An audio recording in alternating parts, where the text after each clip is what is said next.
For a short period of time, I think a couple of years, this guy was considered the greatest director of all time. Did a whole bunch of big movies, Shane, Giant, Place in the Sun. But when this came out, his stock fell so quickly, and financially, it did not say destroyed him, but it was a box office bomb. Now the cast was tremendous in cameos and main roles, wasted in this movie, and it's not a bad-looking movie, but it's slow, it's plodding, it's basically, a big home run hitter going at the plate in the ninth inning of a game and striking out. Now we're not going to tell you about the whole situation of how the greatest story ever told was put together, but we're going to talk about exactly why, in my opinion, it is one of the greatest bombs of all time. Now, this American epic religious film about the retelling of the biblical account about Jesus of Nazareth from the nativity through his ascension was produced and again directed by Stevens with an ensemble cast. It features the final performances of Claude Rains and Joseph Scheinkraut. The Greatest Story Ever Told originated as a half-hour radio series in 1947, 18 years before the movie was put out. It was inspired by the four canonical Gospels. The series was later adapted in a 1949 novel by Fulton Oursler. In 1954, 20th Century Fox acquired the rights to the novel, but development stalled for several years. In November 1958, Stevens became involved with the project, in which he agreed to write and direct. However, in September 1961, Fox withdrew from the project because of financial uncertainty concerning its presumptive costs and its thematic similarities with King of Kings, starring Jeffrey Hunter, another religious biopic of Jesus. Now, King of Kings is faster and basically, not saying makes more sense, but is enough of an over top to keep you watching. This version basically it's slow and doesn't really have any charisma despite the excellent cast. Now, a few months later, Stevens moved the project to United Artists. Stevens decided not to film the project in the Middle East, but instead in the southwestern United States, for which principal photography began on October 29, 1962. And you can tell when you watch the movie, this is not the Middle East.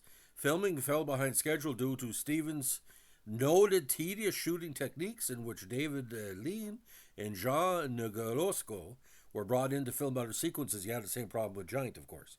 The film wrapped on August 4th, 1963. The film premiered at the Warner Cinerama Theater in New York City on February 15, 1965. It received 5 Academy Award nominations. Now, initially, the claim it was going to be shown in Cinerama, but it wasn't shown in the what they call the three-part screen process. Now, a screenplay, again, was by Stevens and James Lee Barrett, based on, again, the Greatest Story Ever Told novel by Fulton Oursler, Henry Denker, and, of course, the Bible. Produced by Stevens, starring Max von Sydow as Jesus miscast, Jose Ferrer as Herod, Charlton Heston in a great performance as John the Baptist, and Dorothy McGuire as Mary Magdalene. Mary Jesus' mother. Now, cinematography by Loyal Griggs and William C. Miller, nominated for an Oscar, edited by Harold F. Kress, Argyle Nelson Jr. and Frank O'Neill. Music by Alfred Newman. Production companies George Stevens Productions. Distributed by UA, February 15, 1965. Don't know why it wasn't a Christmas release. You can explain that to me. Get this. 199 minutes, ladies and gentlemen. Cost $20 million, allegedly more than that. And despite numerous releases, $15.5 million at the box office. Barely squeaked by, but it was been sold over the years. But I was talking to be interesting cast. Charlton Heston, John the Baptist, in his short scenes, just chewed up scenery, and as soon as he leaves the screen, it goes way down. Claude Rains as Herod the Great, the original Herod, quite an interesting performance, as well as Jose Ferrer. And Telly Savalas as Pontius Pilate, I think, was ripped off for Best Supporting Actor. He gives a great performance. Now we have Martin Landau, Caiaphas, David McCallum in a very underrated performance as Judas Iscariot. Donald Pleasance was there as the Dark Hermit. Roddy McDowell as Matthew. Edwin as Old Aram, and Sidney Poitier as Simon and Cyrene, who basically doesn't have any lines.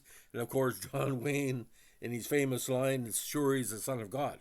Now, other supporting actors that are wasted in cameos included, get this, Carol Baker, Robert Blake, Pat Boone, Victor Buono, John Considine, Richard Conte, Jamie Farr of MASH fame, Van Heflin, Russell Johnson, Angela Lansbury, Mark Leonard, Savik, our Star Trek guy, Robert Loggia, Sal Mineo, Nehemiah Persoff, uh, Paul Stewart, John Wayne, of course, and Shelley Winters.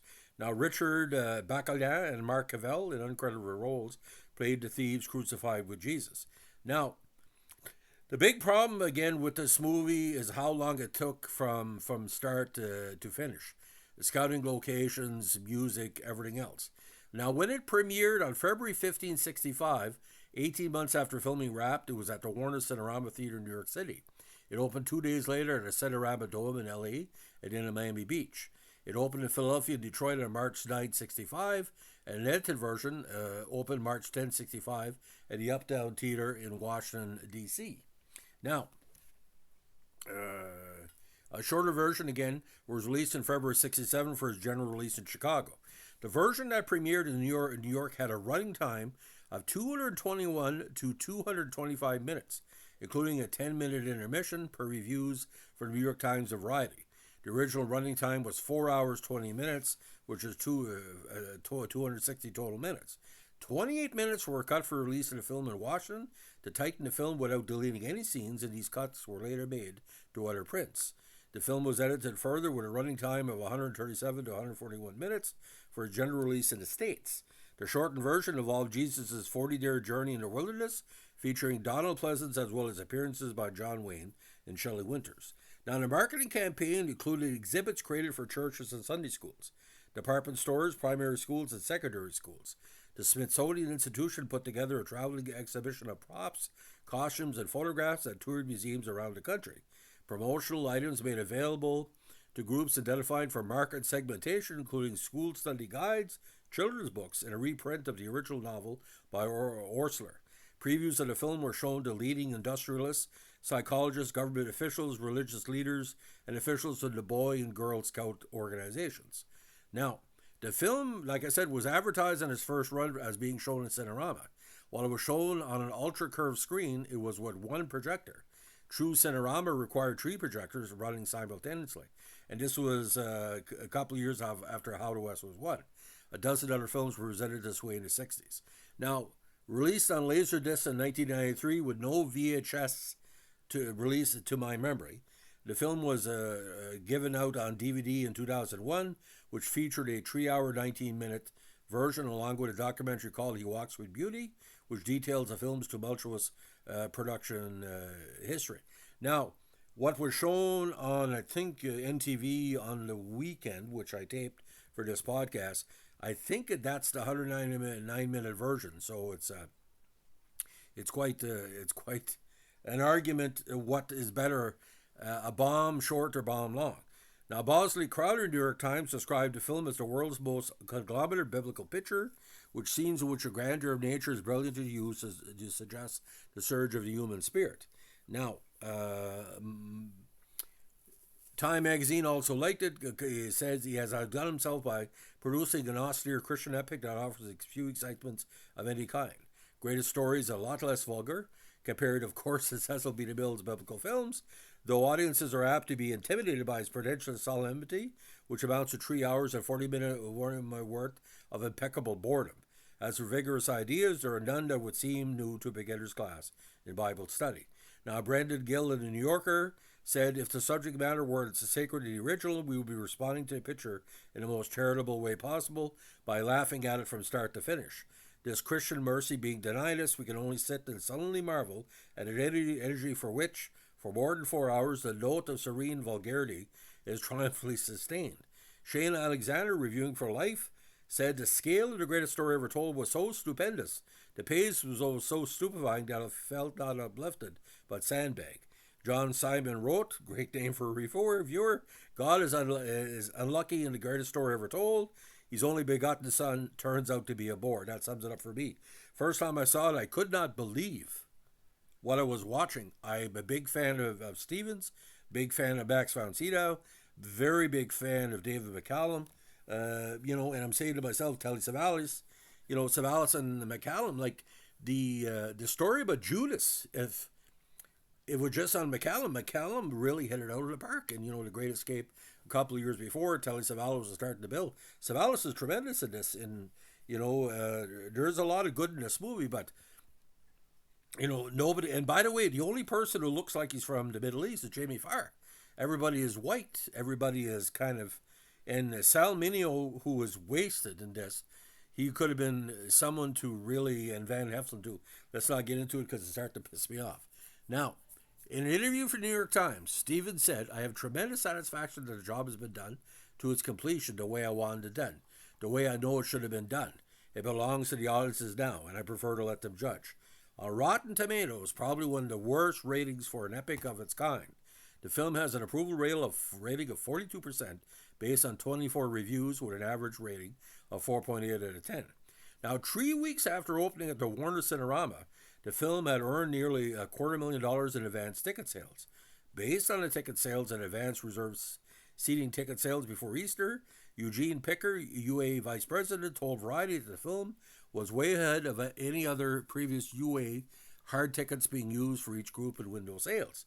By January 68, the film had only grossed 6.3 million domestic rentals from the States and Canada, which was far less than the estimated 35 to 38 million needed to break even because of the preamble we just talked about to promote it. Stephen de Greydenas, a film critic for the National Catholic Register, very important reviewers, believed the film's inability to connect with audiences discouraged further productions of biblical epics for decades, and it did. Now, ironically, got a whole bunch of nominations at Academy Awards for Best Art Direction, Set Direction, Color, Best Cinematography, Color, Best Costume Design, Color, Best Music Score, Substantially Original, and Best Effects, Special Visual Effects. Now, considering the fact that at this time, Sidney Poitier was already an Oscar winner, Shelley Winters was already an Oscar winner, John Wayne was well regarded, Sal Mineo was well regarded for Rebel Without a Cause, Exodus, Giant, Stevens, again, all this movies. You would think, and David McCallum too, I love David McCallum, you would think that would be enough here, but Max von Sydow is a dead fish in this, because Max von Sydow as a supporting actor is tremendous. You see what he did on Conan the Barbarian, later on Star Wars, the various movies he's been in. He's a good, strong supporting actor. But again, Donald Pleasance in there too, wasted. Now, I grew up again with Ben-Hur, Ten Commandments, King of Kings. From the late 1960s, early 70s, when I got into movies, every time I watched these movies, even King of Kings, it's got its faults. I mean, Jeffrey Hunter, who I'm named after, I didn't see the full Greatest Story Ever Told until I saw it in English, because the French version I saw was cut. And like I said, it's just basically, it's a very beautiful movie, and it's not the Middle East. It's the Southwest United States. It doesn't go real. Now, you look at Jesus Christ Superstar, that was filmed in the Middle East. No matter the faults with that musical, there's a few faults, because a little bit over the top, like Where's Mary? The Virgin Mary and Jesus Christ Superstar doesn't exist. You accept it because it's just, one tale of the Christ, right? This is not a tale of the Christ. This is George Stevens' tale of the Christ. And of course, with the family situation that George Stevens has had throughout the years, and like the bad taste in the mouth that he left different people with Giant. The only reason his movie was made because it was his production company. And again, I don't know if this bankrupted him, but he didn't. It didn't really add to his coffers. And even in 2023, you look at the biblical epics that are really, really looked upon as classics. Ten Commandments, there's a lot of horniness in that movie. We all know that, Nefertiri. You look at Ben-Hur, the Gore Vidal subtext. They're going to talk about that. Spartacus as well. Excuse me about that, but kind of in a way that Spartacus is a biblical epic, because it's a person that's fighting against the system for the glory of love and all the good things. But like I said, it's a head scratcher. And I'm sorry to if you're a fan of the movie, I'm not a fan of the movie. I'm a fan of the cinematography and some of the performances. but it doesn't the movie make. It's like anything else.